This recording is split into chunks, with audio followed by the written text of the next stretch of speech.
De maneira que falar de envolvimento dos grupos de igreja com outros movimentos fica difícil nesse tempo aí. Nem com o movimento estudantil. Por exemplo,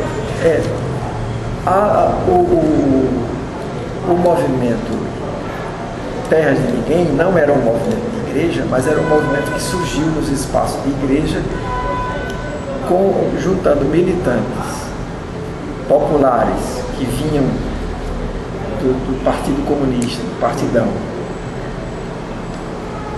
com militantes desses movimentos novos que surgiam na igreja, Encontro de Irmãos e Jovens do Meio Popular. Eles estavam juntos num movimento só, que era o movimento Terra de Ninguém, de luta pela desapropriação das terras de Casa Amarela. Esse foi um envolvimento interessante e que teve conquistas interessantes, marcou época, realmente. Aquele menino, o Roberto Arraes, foi um jovem militante comunista desse tempo que esteve envolvido nessa luta com gente de igreja, feito Jojó e outros.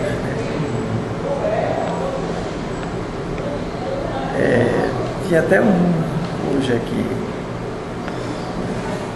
um outro rapaz, Antônio, que hoje ele é militante do MTC, mas naquele tempo ele era um animador de grupos de crianças e adolescentes, como jovem, mas ele tinha uma participação também no movimento Terra de Ninguém.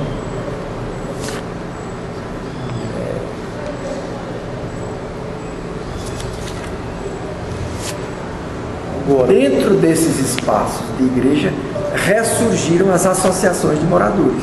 O movimento de bairro surgiu amparado pela igreja, né? Porque havia antes conselhos e associações de moradores no Recife. Com a repressão, sobrou somente Brasília Teimosa, que eu me lembro, e Nova Descoberta.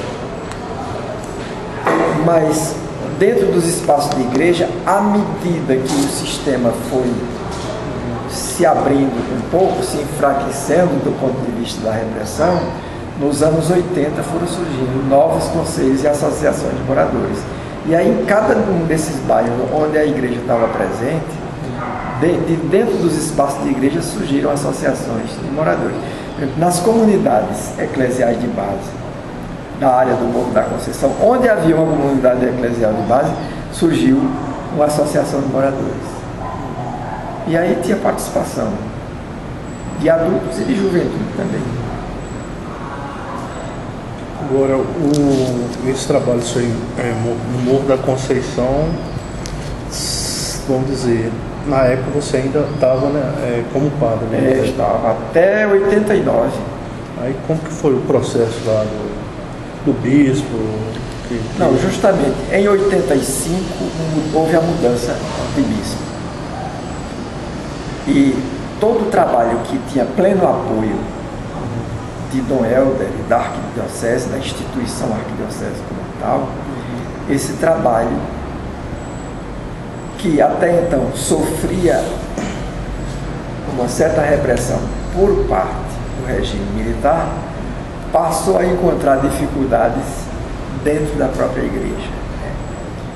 Então, aos poucos, o arcebispo foi assumindo uma postura clara de quem queria uma igreja que se ocupasse apenas das atividades religiosas e que não se metesse em atividades de cunho político. E foi justamente nesse tempo que estava surgindo o Partido dos Trabalhadores, também com pleno apoio desses espaços de igreja que seguraram, né, um pouco a militância política durante todo o tempo da repressão. Né?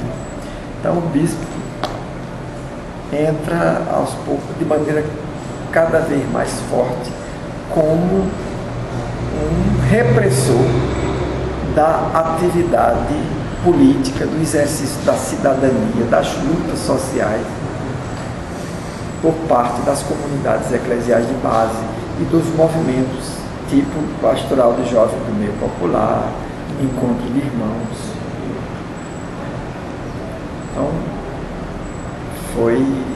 a gente passou a ser perseguido cada vez menos pelo regime e cada vez mais pela própria igreja, nesse final dos anos 80, de 85 em diante, né? Até que em 89 foram vários padres na arquidiocese, em vários bairros da cidade, todas as regiões da região metropolitana, vários padres foram perseguidos, foram praticamente expulsos, porque não encontraram mais possibilidade de ação. E com isso, esses movimentos de adultos e de jovens que viviam um compromisso de cidadania mais forte, eles foram, de certa maneira, ficaram desassistidos com a expulsão desses padres, sem apoio, né? E eu, em 89, fui demitido da paróquia, suspenso de ordem, quer dizer, empatado de exercer minha função de padre em qualquer lugar. E aí começamos uma experiência de resistência dentro da própria igreja. Vivemos a resistência política ao regime militar, né, durante todo o tempo em que durou o regime, mas passamos também a viver uma resistência dentro da própria igreja a partir de 86.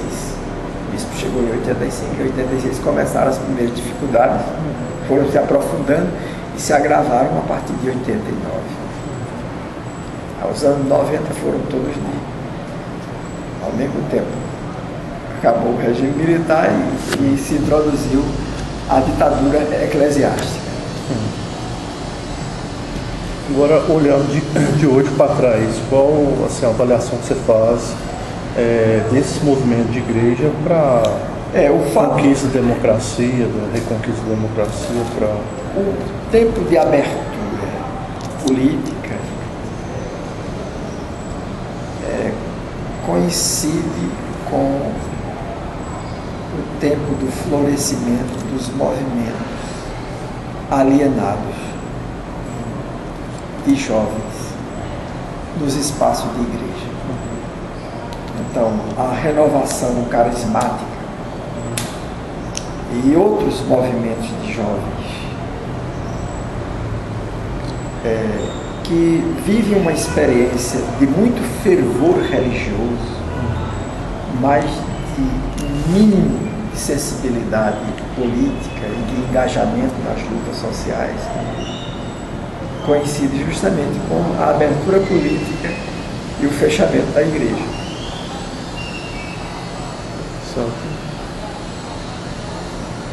Hoje nós temos muita juventude de igreja que não tem nada a ver com o compromisso político, com o exercício da cidadania, com as lutas sociais, com o engajamento nos movimentos sociais.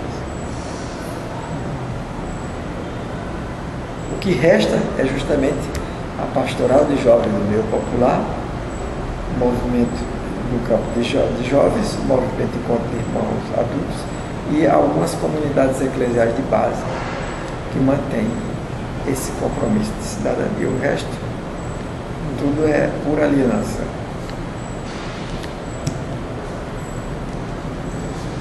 Não participou.